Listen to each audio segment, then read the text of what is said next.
सबसे पहले आप सभी को मेरा प्यार भरा नमस्कार। मेरा नाम है सुमन और मैं हूँ पेशे से हिंदी और योगा टीचर।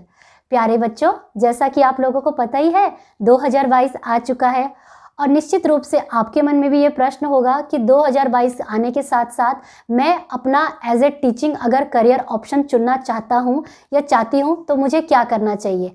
क्या मैं बीएड करूँ या डीएलएड करूँ? अगर मैं बीएड करती हूँ तो मेरे पास क्या क्या एज ए टीचिंग ऑप्शन होंगे, कहाँ कहाँ मैं जॉब के लिए अप्लाई कर सकती हूँ, और यदि अगर मैं केवल डीएलएड करती हूँ तो उसे करने के बाद मैं कहाँ कहाँ जॉब के लिए अप्लाई कर सकती हूँ।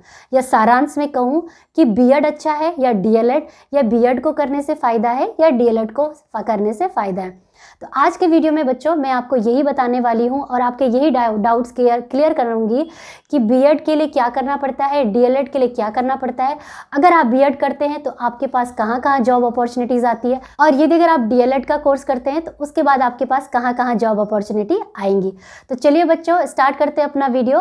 परंतु उससे पहले अगर आप मेरे चैनल पर नए हैं या पहली बार विजिट कर रहे हैं तो वीडियो को पूरा ज़रूर देखिएगा, और अगर वीडियो अच्छा लगे, कंटेंट अच्छा लगे तो सब्सक्राइब करके ज़रूर जाइएगा, क्योंकि मैं ऐसे बीएड से रिलेटेड अच्छी जानकारियाँ देती रहती हूँ और इसके साथ साथ जो सब्जेक्ट नॉलेज बेस्ड है उसको भी मैं इसमें डालती रहती हूँ। तो उम्मीद करती हूँ मेरे चैनल के माध्यम से आपको कहीं ना कहीं अपने करियर में हेल्प मिल पाएगी। तो चलिए बच्चों जान लेते हैं अपने वीडियो में और समझ लेते हैं कि बीएड करें या डीएलएड करें, या बीएड वर्सेस डीएलएड में क्या अंतर है। तो बच्चों बीएड और डीएलएड के अंतर को समझने के लिए, इसके फ़ायदे नुकसान को समझने के लिए मैंने इसको पार्टीशन कर दिया है। इस भाग में मैंने लिखा है बीएड की पूरी जानकारी और इस भाग में लिखी है डीएलएड की पूरी जानकारी। तो डिस्कस कर लेते हैं इसको 1 बाय 1 पॉइंट्स में। परंतु उससे पहले मैं आपको बता देती हूँ कि जैसा कि मैंने यहाँ पे लिखा है टॉपिक बीएड वर्सेस डीएलएड। तो बीएड को तो सभी जानते हैं कि बीएड क्या होता है, लेकिन जो ये डीएलएड है इसका नाम पिछले 1-2 सालों में ही सुनने को आया है। तो कई बच्चे सोचते हैं कि ये डीएलएड है क्या। तो बच्चों जैसे आपको पता होगा कि जैसे आपकी दीदी और आंटी लोग होते थे पहले, वो करते थे बीटीसी, ठीक है, बीटीसी होती थी ना, तो बीटीसी का ही नया नाम है डीएलएड। कुछ राज्यों में जैसे कि राजस्थान जैसे होते हैं स्टेट, उस राज्य में इसे बीटीसी भी नहीं बोलते हैं, डीएलएड भी नहीं बोलते, वहाँ बोलते हैं इसे बीएसटीसी। क्या कहते हैं? बीएसटीसी। तो ये तो हो गई सामान्य जानकारी इसके बारे में। अब 1 बाय 1 पॉइंट में डिवाइड कर लेती हूँ और समझ लीजिए इसे। बीएड की सबसे पहले फुल फॉर्म होती है बैचलर इन एलिमेंट्री एजुकेशन। तो बैचलर इन एलिमेंट्री एजुकेशन से मतलब समझ लीजिए ये आता है आपका डिग्री कोर्स की तरह इसे ट्रीट किया जाता है, ठीक है, bachelor in elementary education. DElEd की फुल फॉर्म है diploma in elementary education, diploma in elementary education. तो ये सबसे बड़ा अंतर बच्चों आप देख सकते हैं, ये आती है बैचलर यानी कि ये डिग्री हो गई, और ये है खाली आपका डिप्लोमा जैसा, ठीक है। तो ये आपका डिप्लोमा कोर्स के रूप में माना जाता है। अगर आप बीएड करना चाहते हैं तो आपके पास होना चाहिए ग्रेजुएशन, स्नातक होना चाहिए, परंतु आपके होने चाहिए 50% अंक, तभी आप बीएड कर सकते हैं, ठीक है। अगर मैं डीएलएड की बात करूं तो इसके लिए आपके पास होना चाहिए केवल 12वीं पास, इतनी आपकी रिक्वायरमेंट होती है। कुछ कुछ स्टेट अभी धीरे धीरे हो सकता है कि ग्रेजुएशन भी इसमें लागू कर ले, लेकिन यहाँ पे सिर्फ आपके पास जो एजुकेशन डिग्री है उससे कोई फ़र्क नहीं पड़ता है। मेन इसमें जो डिफरेंस आता है वो आता है सिलेक्शन प्रोसेस का। तो उसे समझेंगे तो तब आपको समझ में आ जाएगा कि डीएलएड और बीएलएड में डिफरेंस क्या है। अगर मान लीजिए आप बीएड करना चाहते हैं तो उसके लिए देना पड़ता है आपको एंट्रेंस एग्ज़ाम। कोई भी स्टेट का मतलब जो जिस स्टेट में भी आप रहते हैं उस स्टेट में स्टेट अपना एंट्रेंस एग्ज़ाम कराती है बीएड का, तो वो आपको देना पड़ेगा। उसको आप मेरिट में आए या क्वालिफाई करने के बाद ही आप बीएड कर सकते हैं। मेरिट में आते हैं तो गवर्नमेंट कॉलेज मिलेगा, और अगर मेरिट में नहीं आते हैं, सिर्फ क्वालिफाई किया है, पास किया है, तो आप किसी भी प्राइवेट संस्थान में एडमिशन ले सकते हैं। ये है क्राइटेरिया बीएड के लिए। अगर मैं बात करूं डीएलएड की, तो डीएलएड के लिए कोई भी एंट्रेंस एग्ज़ाम नहीं होता है। तो अगर एंट्रेंस एग्ज़ाम नहीं होता है तो फिर डीएलएड कैसे करें? तो बच्चों इसके लिए क्या होता है कि सरकार, जैसे कि राज्य सरकारें क्या करती हैं, वो ये देखती है कि अपने अपने क्षेत्र में उनको ये देखना पड़ता है कि टीचिंग की कहाँ कहाँ कितनी रिक्वायरमेंट है। उस हिसाब से वो हर साल DLED की ओपनिंग निकालते हैं, और फिर जैसे ही ओपनिंग निकालती है तो जो बच्चे विद्यार्थी वगैरह होते हैं वो जानकारी के बाद वहाँ पे अप्लाई कर देते हैं। और अप्लाई करने के बाद क्या होता है, अप्लाई करने के बाद बनती है मेरिट। इसमें सबसे जो मेन खेल होता है, गेम होता है, वो होता है मेरिट। मेरिट कैसे बनती है, जो आपके 10वीं और 12वीं के अंक होते हैं उसके आधार पर बनती है मेरिट, और फिर उसी के हिसाब से जो सरकारें होती है, जो राज्य सरकार होती है, वो यहाँ पे ओपनिंग निकालते हैं। फिर उसके बाद आप इस कोर्स में एडमिशन लेके इस DLED को कर सकते हैं। ठीक है, तो इसमें एंट्रेंस एग्जाम का कोई भी चक्कर नहीं है, इसमें केवल और केवल मेरिट का गेम है। फोर्थ है एज। एज की अगर मैं बात करूं तो इसके लिए चाहिए 21 वर्ष, और यहाँ पे भी चाहिए कम से कम 21 वर्ष। कुछ कुछ स्टेट में 19 ईयर्स भी हैं, तो वो आप देख लीजिएगा कि आप किस स्टेट में है, परंतु मिनिमम एज जो है कम से कम 21 वर्ष आपकी होनी चाहिए। अब आता है कि ये जो B.Ed और DLED है ये कितने साल का कोर्स होता है। तो ये दोनों कोर्स 2 साल के होते हैं। B.Ed भी 2 साल का होता है और DLED भी 2 साल का होता है। यहाँ पे मैं ये बताना चाहती हूँ कि जैसा कि आप लोगों को पता ही है कि नई शिक्षा नीति पिछले साल ही हमारे गवर्नमेंट डिपार्टमेंट ने, शिक्षा विभाग ने लॉन्च की है। तो उसके अनुसार हो सकता है कि B.Ed में कुछ फेरबदल हो जाए, हो सकता है कि वो 1 साल का भी हो सकता है, 4 साल का भी हो सकता है। तो वो डिपेंड करता है कि शिक्षा नीति किस आधार पे उसका लागू हो रही है या नहीं हो रही है। परंतु अभी आप ये मान के चलिए कि B.Ed 2 साल का है। ठीक है, अब मान लीजिए आपने एंट्रेंस एग्जाम भी दे दिया और आपने एडमिशन भी ले लिया। अब बात आती है कि आपको कॉलेज कैसे मिलेगा। तो कॉलेज जिन बच्चों ने मेरिट में लिया है उनको मिलता है गवर्नमेंट, और जिन बच्चों का मेरिट में नहीं आया है, जिन्होंने सिर्फ क्वालिफाई किया है, पास किया है, उनको मिलता है प्राइवेट कॉलेज। तो ये सेम होता है इसमें DLED की तरह। ठीक है, DLED में भी सेम यही चीज़ होती है कि मेरिट वाले बच्चे गवर्नमेंट में ले सकते हैं, और अगर जिन बच्चों का मेरिट में नहीं नाम आया है तो वो किसी भी प्राइवेट संस्थान में जाके, तो उनसे ये होता है कि वो कम फीस में भी एडमिशन ले लेते हैं। ठीक है, तो ये है जानकारी बेसिक सी कि अगर आपने B.Ed करना है चाहे DLED करना है। अब बच्चों के मन में निश्चित रूप से प्रश्न आता है कि भाई चाहे मैं B.Ed करूँ, DLED करूँ या कोई भी डिग्री लूँ, परंतु मेन मुद्दा तो ये आता है कि नौकरी पहले किससे मिलेगी। तो वही जानकारी मैं आगे आपको अपने वीडियो में बता रही हूँ, और ये बताने वाली हूँ कि B.Ed करने के बाद, DLED करने के बाद आपके पास क्या क्या ऑप्शन खुल जाते हैं और कहाँ कहाँ नौकरी के लिए आप अप्लाई कर सकते हैं। तो जुड़े रहिए मेरे साथ वीडियो में, कोई भी पॉइंट आपका मिस ना हो, पूरे वीडियो को ज़रूर देखिएगा। तो चलिए बच्चों, बढ़ाते हैं अपने वीडियो को आगे। तो बच्चों ये तो बात हो गई सिलेक्शन प्रोसेस की।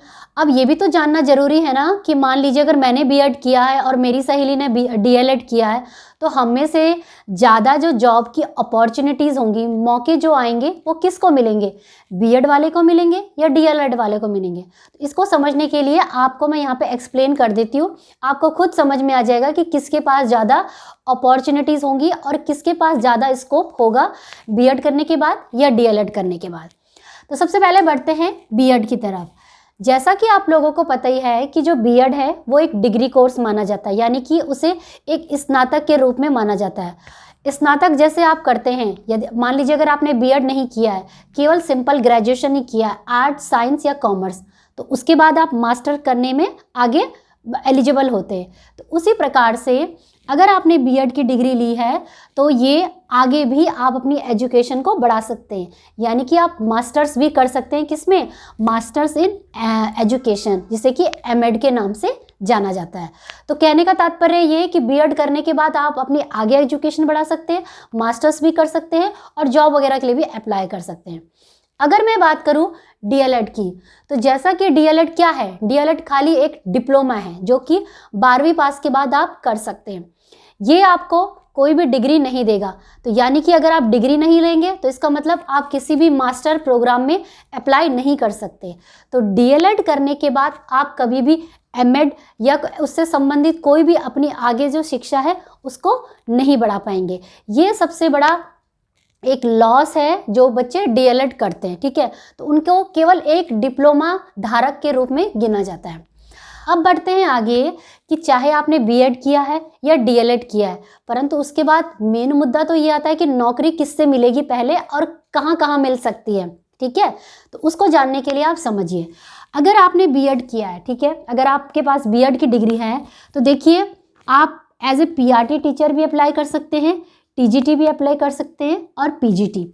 पीआरटी का मतलब होता है कक्षा 1 से लेकर 5 के टीचर भी आप बन सकते हैं, टीजीटी का मतलब कक्षा 6 से लेकर 8 तक और पीजीटी का मतलब कक्षा 9 से लेकर 12 तक। तो यानी कि आप तीनों जगह एप्लीकेबल है, चाहे आप सेंट्रल गवर्नमेंट में अप्लाई कर रहे हैं यानी कि केवीएस की नौकरी हो गई, नवोदय विद्यालय की होगी या आर्मी पब्लिक स्कूल, इस प्रकार की जो भी भारत सरकार की सेंट्रल गवर्नमेंट की जो नौकरियां हैं वहाँ पे आप अप्लाई कर सकते हैं। अगर मैं बात करूँ डीएलएड की, तो जैसा कि आप लोगों को पता ही है डीएलएड खाली एक डिप्लोमा जैसा माना जाता है, तो उसके लिए केवल आप पीआरटी टीचर के लिए अप्लाई कर सकते हैं। पीआरटी मतलब दोबारा से बता देती हूँ, कक्षा 1 के लेकर 5 तक, यानी कि जो बिल्कुल प्राथमिक विद्यालय होते हैं ना, प्राइमरी स्कूल, वहाँ के टीचर आप बन सकते हैं। अगर मैं बात करूँ टीजीटी, तो आप टीजीटी टीचर नहीं बन पाएंगे। अगर मैं बात करूँ पीजीटी टीचर, तो पीजीटी टीचर भी नहीं बन पाए। तो क्या समझ में आया कि बीएड करने के बाद हमारे पास ज़्यादा ऑप्शन खुल जाते हैं एज अ टीचर, चाहे हम अपने स्टेट में अप्लाई कर रहे हैं या सेंट्रल गवर्नमेंट में, या अगर आप कहीं पे प्राइवेट स्कूल में भी अप्लाई कर रहे हैं तो आपके पास ज़्यादा नौकरियों की भरमार होगी। ठीक है, प्राइवेट स्कूल में तो डेफिनेटली होगी। लेकिन अगर आप एज ए डीएलएड करते तो डीएलएड करने पे क्या होगा, डीएलएड करने तक आपकी जो शिक्षा और आपकी जो नौकरी के जो मौके होंगे वो सीमित हो जाएंगे केवल पीआरटी टीचर तक, क्योंकि आप आगे अप्लाई कर ही नहीं पाओगे चाहे आपके पास कितना भी नॉलेज है। तो बच्चों सारांश और निष्कर्ष ये है कि बीएड करने के बाद आपके पास ऑप्शन बहुत सारे खुल जाते हैं। ठीक है, भले ही चाहे नौकरी में मिलने में टाइम लग जाए लेकिन आपके ऑप्शन बंद नहीं होंगे। परंतु डीएलएड करने के बाद क्या होता है ना, आपके सीमित दायरे हो जाते हैं, यानी कि जब तक कि 1 से लेकर 5 तक की कक्षा की वैकेंसी नहीं निकलेगी आपके स्टेट में या सेंट्रल गवर्नमेंट में, तो तब तक आपको बैठे रहना पड़ेगा, इंतज़ार करना पड़ेगा। लेकिन वो केस बीएड वाले में नहीं है। अगर पीआरटी नहीं निकलेगी तो टीजीटी निकल जाएगी, टीजीटी नहीं निकलेगी तो पीजीटी, कहीं ना कोई वैकेंसी निकल ही जाती है। ठीक है, तो ये है बच्चों जो कि मैंने एनालिसिस करके आपको बता दिया। इसके साथ साथ बच्चों जैसा कि आप लोगों को पता है कि जो डीएलएड का नाम है वो पिछले 1-2 सालों में बहुत सारे न्यूज़ अखबार वगैरह में सुनाई दिया। उसका रीज़न क्या था? उसका रीज़न जैसा कि आप लोगों को पता ही है कि जो बीएड के बच्चे हैं और डीएलएड के बच्चे हैं उनमें चला है घमासान युद्ध। घमासान युद्ध इस प्रकार से चला है कि वो इस समय सुप्रीम कोर्ट और हाई कोर्ट तक पहुंच गया है। उसका कारण क्या है? उसका कारण ये है बच्चों कि कुछ स्टेट, जैसा कि उन्होंने ये देखा कि उनके यहाँ पे बहुत सारे प्राथमिक विद्यालय हैं, तो कुछ स्टेट्स ने क्या किया कि इस प्रकार की सूचना निकाल दी कि जिन लोगों ने भी बीटीसी, डीएलएड या बीएसटीसी किया है तो वो ही बच्चे केवल प्राथमिक विद्यालय यानी कि कक्षा 1 से लेकर कक्षा 5 में अप्लाई कर सकते हैं जॉब के लिए। ठीक है, यानी कि जिन्होंने बीएड किया है वो नहीं अप्लाई कर सकते। तो उससे हुआ क्या कि जो बीएड के बच्चे थे जो कि डिग्री होल्डर थे वो गुस्से में आ गए और उन्होंने ये कहा कि ये जो भी फैसला राज्य सरकारों ने लिया है ये उनके फंडामेंटल राइट्स के खिलाफ है, क्योंकि हमारा फंडामेंटल राइट्स क्या कहता है? राइट टू इक्वालिटी, यानी कि सबको समान अधिकार। तो भाई जहाँ पे शिक्षा और नौकरी की बात आती है तो वो तो सबके लिए है। तो इसके लिए कोई भी कंडीशन बेस्ड नहीं होना चाहिए कि जो डीएलएड यानी कि बीटीसी बीएसटी वाले हैं वही प्राइमरी जॉब के लिए अप्लाई कर सकते हैं, बीएड वाले नहीं कर सकते। तो अभी ये जो केस है वो कोर्ट में चल रहा है, उसके बाद ही पता चल पाएगा कि क्या होगा। अब इसमें भी दो बातें क्या है कि मान लीजिए कि सुप्रीम कोर्ट का फैसला आ जाता है डीएलएड वालों के बच्चों के पक्ष में, तो उस केस में क्या होगा? उस केस में राज्य सरकार को छूट मिल जाएगी और वो अपने हिसाब से नियुक्ति करेंगे और सीधे ओपन वैकेंसी निकालेंगे कि जिन्होंने डीएलएड किया है वो अप्लाई कर सकते हैं। और स्पेशली उस राज्य में सबसे ज़्यादा बेनिफिट मिलेगा जैसे कि उत्तर प्रदेश, जहाँ पे कि प्राथमिक विद्यालय सबसे ज़्यादा है और अगर डीएलएड किया है तो वहाँ पे फटाफट प्राथमिक विद्यालय में सरकारी नौकरी मिल जाएगी जिन्होंने डीएलएड किया है।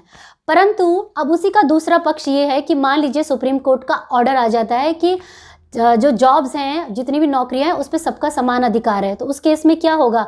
स्टेट को ये करना पड़ेगा कि ओपन वैकेंसी निकालें, चाहे डीएलएड किया है या बीएड या कोई भी आपने टीचिंग सर्टिफिकेट लिया है तो आप अप्लाई कर सकते हो। उस केस में क्या होगा? उस केस में नौकरियां चाहे जितनी भी होंगी परंतु उसमें जो कंपटीशन होगा वो बढ़ जाएगा, यानी कि जो नौकरियां होंगी वो ज़्यादा बढ़ जाएगी। बीएड वाले भी अप्लाई करेंगे, डीएलएड वाले भी अप्लाई करेंगे, तो होगा क्या, अगर बीएड वाले का नॉलेज मान लीजिए ज़्यादा होगा तो उस केस में बीएड डीएलएड वाला पीछे हो जाएगा और बीएड वाले को नौकरी मिल जाएगी। तो इस प्रकार की स्थिति बन सकती है, वो पूर्ण निर्भर करता है कि सुप्रीम कोर्ट का ऑर्डर क्या आता है। पर हमको अपना ज़्यादा दिमाग नहीं चलाना है, हमको बस यही देखना है कि देखो भैया बीएड ये कहता है, डीएलएड ये कहता है, स्टेट राज्य सरकार कुछ भी कहे, सुप्रीम कोर्ट कुछ भी कहे, परंतु आपकी डिग्री और डिप्लोमा क्या कहता है, आप कहाँ अप्लाई कर सकते हैं, ये मैं आपको इस वीडियो के माध्यम से बताना चाहती थी। ठीक है, तो प्यारे बच्चों बस आज के वीडियो में इतना ही। उम्मीद करती हूँ आपको मेरा ये वीडियो पसंद आया होगा और आपको निश्चित रूप से ये क्लैरिटी ज़रूर हुई होगी कि बीएड करें या डीएलएड करें। तो यदि अगर आपका कोई भी प्रश्न है इस वीडियो से संबंधित तो आप मुझे कमेंट कर सकते हैं, और वीडियो अच्छा लगा है तो चैनल को लाइक, शेयर और सब्सक्राइब करके ज़रूर जाइएगा, और अपने दोस्तों के साथ भी शेयर करें जो बीएड या डीएलएड या टीचिंग से संबंधित कोई भी जानकारी चाहते हैं मेरे इस चैनल के माध्यम से। मिलेंगे मेरे नेक्स्ट वीडियो के साथ कुछ अच्छे अनुभवों और अच्छे वीडियो के साथ। तब तक के लिए वीडियो को देखने के लिए बहुत बहुत धन्यवाद, और आप घर पे रहिए, स्वस्थ रहिए, मस्त रहिए, पढ़ते रहिए और आगे बढ़ते रहिए, क्योंकि पढ़ेगा इंडिया तभी तो आगे बढ़ेगा इंडिया। जय हिंद, जय भारत, धन्यवाद, सत्यमेव जयते, धन्यवाद।